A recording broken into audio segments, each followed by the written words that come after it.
Hello friends, welcome to SF Education. इस video में हम बात करेंगे कि इसरो ने रिसेंटली जो मार्स का सबसे बड़ा मून है फोबोस, उसकी एक बहुत ही इल्यूसिव पिक्चर को क्लिक किया है। अब ये पिक्चर इंडिया के लिए इतनी ज़्यादा क्यों इम्पॉर्टेंट है और ये इंडिया के लिए क्यों इतने सक्सेस की बात है, इसके बारे में हम इस वीडियो में कंप्लीट इन्फॉर्मेशन जानेंगे। तो ठीक है, मेरे साथ बने रहिए और वीडियो अगर पसंद आती है तो वीडियो को प्लीज़ लाइक कर दीजिएगा एंड सब्सक्राइब कर दीजिएगा। ओके, चलिए समझते हैं आखिर हुआ क्या है। देखिए, रिसेंटली क्या किया है, 1 जून को इसरो ने इसरो का जो मार्स ऑर्बिटर मिशन है, ठीक है, जिसको उन्होंने 24 सितंबर 2014 को लॉन्च किया था, उसने एक फोबोस की, ठीक है, जो मार्स है उसका जो मून है, ठीक है, जो उसका सबसे बड़ा मून है फोबोस, उसकी पिक्चर क्लिक की है। अब ये क्यों इतना इंपॉर्टेंट है? क्योंकि फोबोस की पिक्चर क्लिक करना it's not a quite easy task. क्यों? क्योंकि Phobos is a type of meteoroid, ठीक है। ये ऐसे मेटेरॉइड होते हैं जो जिनके अंदर लाइट रिफ्लेक्ट नहीं होती है और इनकी पिक्चर क्लिक करना ये इजी टास्क नहीं होता है, ठीक है। तो इसरो ने जो इसकी ये जो पिक्चर क्लिक करके इंडिया को भेजा है, तो ये काफ़ी ज़्यादा इम्पॉर्टेंट हो गई है और काफ़ी बहुत ही एक सक्सेस की बात है, क्योंकि इतनी पास से एक पिक्चर को क्लिक करना और फॉर इंडिया, जिसको आप समझ सकते हो, जो अभी वर्ल्ड में काफ़ी ज़्यादा जिसका नाम है इसरो का, ठीक है, इंडियन स्पेस रिसर्च ऑर्गेनाइजेशन का, उसके लिए ये काफ़ी बड़ी एक महत्वपूर्ण बात हो गई। क्योंकि देखिए, इसके अलावा भी बहुत बड़े बड़े देश है, जैसे आप देखो लो अमेरिका हो गया। देखिए, अमेरिका ने तो फिर भी, जो अमेरिका की नासा एजेंसी है, उसने ये जो मार्स का ये जो मून मिशन है, ठीक है, जो मून है, इसकी और भी ज़्यादा शार्प और एक्यूरेट पिक्चर पृथ्वी पे हमको भेजी भी है, ठीक है, जिसको हमने देखा है। लेकिन ये इंडिया के लिए काफ़ी बहुत इंपॉर्टेंट है फॉर इसरो, ठीक है, इसरो की सक्सेस के लिए।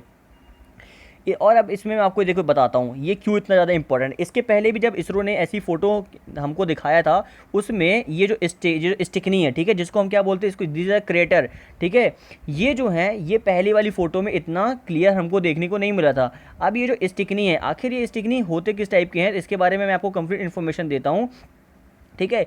स्टिकनी, these are the surface feature of the large impact crater Stickney, इनको बोला जाता है। और कहा जाता है कि ऐसा कि स्टिकनी जो है वो एक बहुत बड़ा, जब क्या बोलते हैं, आप कह सकते हो ऐसे कि जो मार्स में एक काफ़ी बड़ा एक्सप्लोजन हुआ था किसी बहुत बड़े एक्सट्रॉइड का, इसके साथ आप बोल सकते हैं एक्सटॉर्शन हुआ था, जब वो इससे भिड़ गया था, ठीक है, मतलब इसमें से एक टक्कर हुई थी, तब जाके एक स्टिकनी नाम के क्रिएटर का आप बोल सकते हो इस्टेब्लिशमेंट हुआ था, ठीक है, कि इस तरीके का क्रिएटर वहाँ पे बना था, ठीक है, इसका बिल्टअप हुआ था इस तरीके से, ठीक है। तो ये बहुत बड़ी एक काफ़ी ज़्यादा बहुत पुरानी बात है, ठीक है। इस तरीके से इसके मतलब इसके इस्टेब्लिशमेंट की इस तरीके से बात की जाती है, तो ये इंपॉर्टेंट है।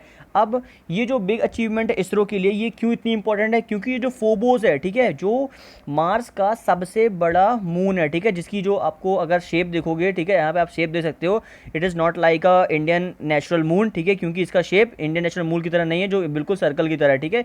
It is an irregular shape, ठीक है, इरेगुलर इसका शेप है।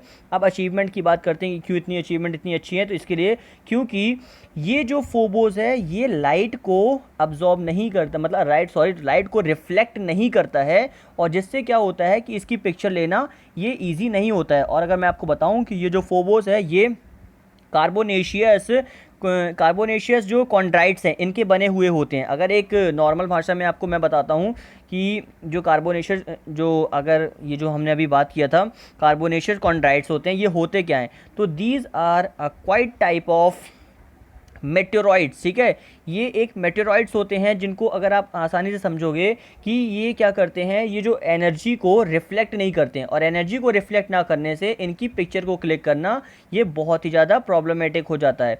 और these are the celestials bodies, ठीक है, ये सेलेस्टियल्स बॉडीज़ हैं, और जस्ट बिकॉज ऑफ की लाइट्स को रिफ्लेक्ट नहीं करते हैं, तो इनकी पिक्चर लेना भी ईजी टास्क नहीं होता है। बट फिर भी ये इसरो ने कर दिखाया for a big achievement for ISRO, ठीक है। दिस इज़ अ स्पेस, आप देख सकते हैं यहाँ पे स्पेस है। अगर आप इसको और ज़रा जूम आउट करेंगे तो ये सन हो गया, यहाँ पे आपको और जूम आउट करने पे मार्स आपको मिल जाएगा, ठीक है। अब जो ये जो मार्स है, मार्स में इसके अलावा, फोबोस के अलावा, एक और इसका मून है जिसको हम बोलते हैं डीमोस, ठीक है। तो एग्जाम पर्सपेक्टिव के लिए इंपॉर्टेंट ये है कि मून्स जो हैं मार्स में वो कितने हैं, these are the two moons है वहाँ पे, Phobos and Deimos, they are the irregular in shape, ठीक है, दीज आर मेटेरॉइड मटेरियल, ठीक है। इनका जो अगर इनको पूछा जाए कि किस तरीके से बने हुए हैं, तो ये मेटेरॉइड टाइप ऑफ मटेरियल से बने हुए हैं, ठीक है, और इसलिए इनकी पिक्चर लेना नॉट एन ईजी टास्क, और ये काफ़ी ज़्यादा एक डिफिकल्ट हो जाता है किसी भी कंट्री के लिए कि इस तरीके से इतनी दूर से से पिक्चर लेना। और अगर आप देखो कि साइंस कितनी ज़्यादा डेवलप हो चुकी है, क्योंकि एक इतनी ज़्यादा दूर से अगर आप समझिए कि एक पिक्चर को क्लिक करना, मैं आपको बताता हूँ इन्फॉर्मेशन। जब इसरो का ये जो मून ऑर्बिटर मिशन था, ठीक है, सॉरी ये जो मार्स ऑर्बिटर मिशन था, उसने जब इस पिक्चर को क्लिक किया, ठीक है, तब इसकी डिस्टेंस 7200 किलोमीटर थी। और इसने किससे, मून से, सॉरी मार्स से इसकी डिस्टेंस 7200 किलोमीटर थी। और जब इसने पिक्चर को क्लिक किया तब ये जो फोबोस था इसकी डिस्टेंस 4200 किलोमीटर थी। मतलब समझिए उतनी दूर से एक फोटो को क्लिक करना एंड देन उसको पृथ्वी तक पहुंचाना to earth, it is quite not easy task, ठीक है, ये ईजी टास्क नहीं है। और फिर भी साइंटिस्ट जो इसरो के हैं उन्होंने ये कर दिखाया। तो for a India it is very good achievement for today, ठीक है, ये काफ़ी बड़ी अचीवमेंट हो जाती है। अब इसके अलावा एक थोड़ा सा मैं आपको बताता हूँ, ये जो मार्स ऑर्बिटर मिशन क्या है जिसके बारे में हम बात करें, जिसने हमको ये फ़ोटो भेजी है, ठीक है, ये इंडिया का फर्स्ट मार्स ऑर्बिटर मिशन है, ठीक है, जिसने फर्स्ट टाइम में एक ही बार में इस अचीवमेंट को पा लिया। मतलब एक ही बार में ये ऑर्बिटर कहाँ पे, इस मार्स तक पहुंच गया था, ठीक है। और अगर इसकी मैं बताऊं कि ये ऐसा कितने ऐसी कंट्रीज़ हैं जिन्होंने मार्स तक पहुंच के ये सक्सेस पाई है, तो ये ऐसी केवल 4 ही कंट्रीज़ हैं, ठीक है। एक आपको बताता हूँ, पहली तो ये जो हमारी रॉसकॉमर्स है जो रशिया की है, फिर दूसरी NASA, and third is European space agency, ठीक है। तो दीज आर द 3 कंट्रीज़, ठीक है, जिन्होंने क्या किया है, ये अचीवमेंट को अचीव किया है, ठीक है। और इंडिया चौथी ऐसी कंट्री जिसने इस अचीवमेंट को अचीव किया। अभी तक हमारा जो पड़ोसी देश है चाइना, उसने भी ऐसा नहीं किया हुआ है। आगे भी हम बात करेंगे कि अभी चाइना भी एक मिशन के बारे में वर्क कर रहा है, वो क्या मिशन है, ठीक है। इंडिया ने 24 सितंबर 2014 को इस मिशन को क्या किया था, अपने यहाँ से लॉन्च किया था।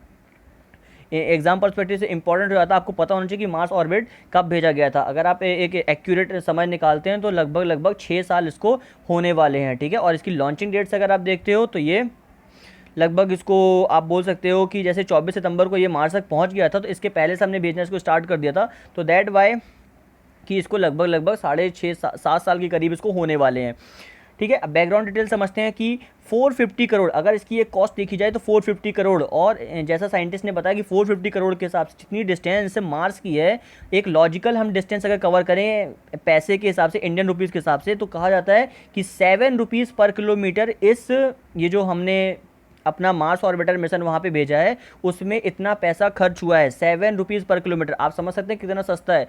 1 किलोमीटर की डिस्टेंस भी क्रॉस करने के लिए कम से कम हम किसी ऑटो रिक्शे में 10 से 15 रुपये दे देते हैं, वहाँ पे 7 किलोमीटर हमको कहाँ, मार्स में पहुँचा। इसलिए इसका नाम मॉम है, मॉम मिशन, ठीक है। मॉम, इसको सबसे पहले मॉम नाम से क्यों बोला गया था, क्योंकि इस मिशन में जितनी भी पहले जो लोग इसमें वर्क कर रहे थे, दीज ऑल आर वुमेन्स, ठीक है, वो ऑल सभी वुमेन्स थी, इसलिए इसको मॉम बोला गया। एंड आफ्टर जब इसको लॉन्चिंग किया गया तब इसको मार्स मिशन के नाम से जाना गया था, ठीक है। इस मार्स मिशन में क्या क्या चीज़ें थी, इसमें 5 साइंटिस्ट इंस्ट्रूमेंट थे, जिसमें पहला था लेमन अल्फा फोटोमीटर, दूसरा था जिसमें मेथेन सेंसर फॉर मार्स के लिए, ठीक है, कि वहाँ पे मेथेन की जांच करने के लिए। मार्स एक्सोफेरिक न्यूट्रल कंपोजिशन था, ठीक है। फिर मार्स कलर कैमरा, ठीक है, इसी के जरिए फोटो हमने ली है अभी recently. And the thermal infrared imagine spectrometer. तो ये कुछ इक्विपमेंट थे इस मार्स मिशन में जिसने हमारी हेल्प की थी। अब कुछ फ्यूचर मार्स मिशन के बारे में जान लेते हैं। These are the very most important for the exam perspective. 3 red planet mission अभी set to launch in July, ठीक है, जुलाई में लॉन्च करने की इनको बात की जा रही है।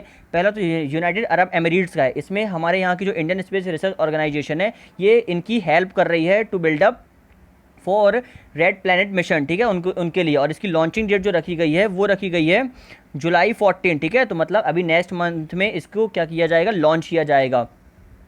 सेकंड जो है द होप ऑर्बिटर मिशन है, ठीक है, ये मार्स के लिए इसको 2021 में ये मतलब भेजा जाएगा, ये मतलब 2021 तक वहाँ पे पहुँच जाएगा, ठीक है। ये मतलब ये भी इसी साल का है, तो 2021 में ये कहाँ पहुँच जाएगा, मार्स तक पहुँच जाएगा। तो this is also the very important, आपको याद रखना है। 2 पहले कौन था, यूनाइटेड अरब एमिरेट्स, जिसका नाम क्या दिया जाएगा, जिसका नाम दिया जाएगा एमिरेट्स मार्स मिशन, ठीक है, ये। और दूसरा क्या है, होप ऑर्बिटर, ठीक है, ये ऑर्बिट करेगा, ये वहाँ पे लैंडिंग नहीं करेगा, ये ऑर्बिटर है। तीसरा जो अभी तक का सबसे मोस्ट इंपॉर्टेंट होने वाला है वो है नासा का परसीवरेंस, ठीक है, परसीवरेंस। ये क्या है, ये रोवर है, ठीक है, ये मार्स की सतह पर उतरेगा, वहाँ पे उतर के पूरी जानकारी लेगा। और कहा यह भी जा रहा है कि ये जो परसीवरेंस है, ये जो रोवर है, इसके साथ एक ड्रोन को भेजा जाएगा जो क्या करेगा, और लंबी डिस्टेंस को कवर करके वहाँ की इंफॉर्मेशन को गैदर करेगा, ठीक है। तो these are the 3 missions which are very important for upcoming new Mars mission के लिए, ठीक है। तो ये जितने भी इंपॉर्टेंट है, अगर आपको समझ में आ गया होगा तो फॉर इंडिया ये काफ़ी बड़ी अचीवमेंट थी जो अभी हमने रिसेंटली हमने अभी पाई है, ठीक है। क्योंकि एक फोबोस की पिक्चर क्लिक करना और जो ऐसा मून है जिसकी पिक्चर क्लिक करना really very not a quite easy task, क्योंकि जो लाइट को ही रिफ्लेक्ट नहीं करता है तो उसकी पिक्चर क्लिक करना काफ़ी ज़्यादा एक अचीवेबल हो जाता है, ठीक है। तो फर्स्ट अचीवमेंट तो हमारे लिए यही हो गई। सेकंड जो हम अभी यहाँ से जिसके बारे में हमने जानकारी समझी वो हमारा मार्स ऑर्बिटर मिशन था। थर्ड हमने जानी कि जो फ्यूचर में होने वाले हमारे जो मार्स मिशन हैं, ठीक है, उनके बारे में। तो I hope this video will give you very clear clarification, ठीक है। तो अगर कोई भी आपको डाउट होता है तो प्लीज़ कमेंट में आपको मुझे बता देना है, और अगर वीडियो अच्छा लगता है तो प्लीज़ लाइक करना एंड चैनल को सब्सक्राइब करना है। Thank you for watching, have a great day.